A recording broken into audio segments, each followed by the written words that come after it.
আসসালামু আলাইকুম রহমতুল্লাহি ওবরাকাতুহ। হযরত আনাস ইবনে মালিক রাদিয়াল্লাহু তাআলা আনহু থেকে বর্ণিত একটি ঘটনা, যেটি মুসলিম শরীফের মধ্যে বর্ণিত হয়েছে। নবী করিম সাল্লাল্লাহু আলাইহি সাল্লামার যুগে একজন মুসলমান লেখক ছিল। পরবর্তীতে সে ইসলাম ধর্ম ত্যাগ করে মুরতাদ হয়ে গেল, মুশরিকদের সাথে মিলিত হয়ে গেল। মুশরিকদেরকে বলতে লাগলো যে আমি মুহাম্মদ সম্পর্কে যা জানি তোমরা তা জানো না। সে অনেক কিছু বলতে লাগলো। সে যখন মারা গেল, নবী করিম সাল্লাল্লাহু আলাইহি সাল্লাম বললেন এই ব্যক্তিটিকে মাটি গ্রহণ করবে না। হযরতে আনাস রাদিয়াল্লাহু তাআলা আনহু এবং তলহা রাদিয়াল্লাহু তাআলা আনহু ওখানে গেলেন দেখতে লোকটির অবস্থা। গিয়ে দেখলেন কবরের বাইরে লোকটির লাশ পড়ে আছে।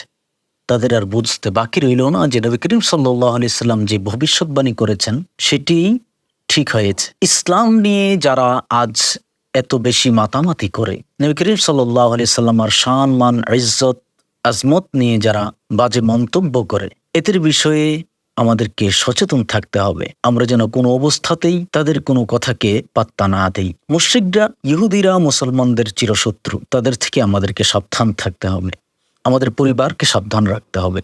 নবী করিম সাল্লাল্লাহু আলাইহি সাল্লামের মুহাব্বত আমাদের পরিবারকে শিক্ষা দিতে হবে। কুল ইন কুনতুম তুহিব্বুনাল্লাহা ফাত্তাবিউনি ইউহিব্বুকুমুল্লাহ ওয়া ইয়াগফির লাকুম যুনুবাকুম ওয়াল্লাহু গফুরুর রহিম। এই যে আয়াতি কারিমা, আল্লাহর ভালোবাসা পাইতে হলে নবী করিম সাল্লাল্লাহু আলাইহি সাল্লামের অনুকরণ করতে হবে।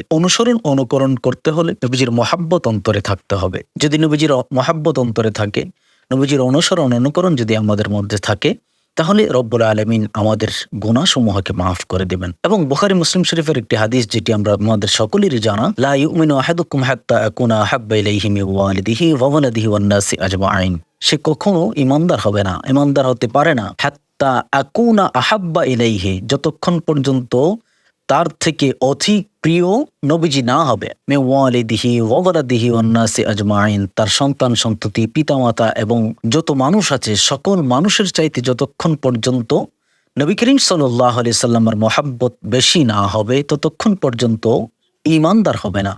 সুতরাং ঈমানদার হওয়ার জন্য শর্ত হলো নবী করিম সাল্লাল্লাহু আলাইহি সাল্লামের প্রতি মহব্বত প্রদর্শন করা, সর্বোচ্চ মহব্বত প্রদর্শন করতে হবে।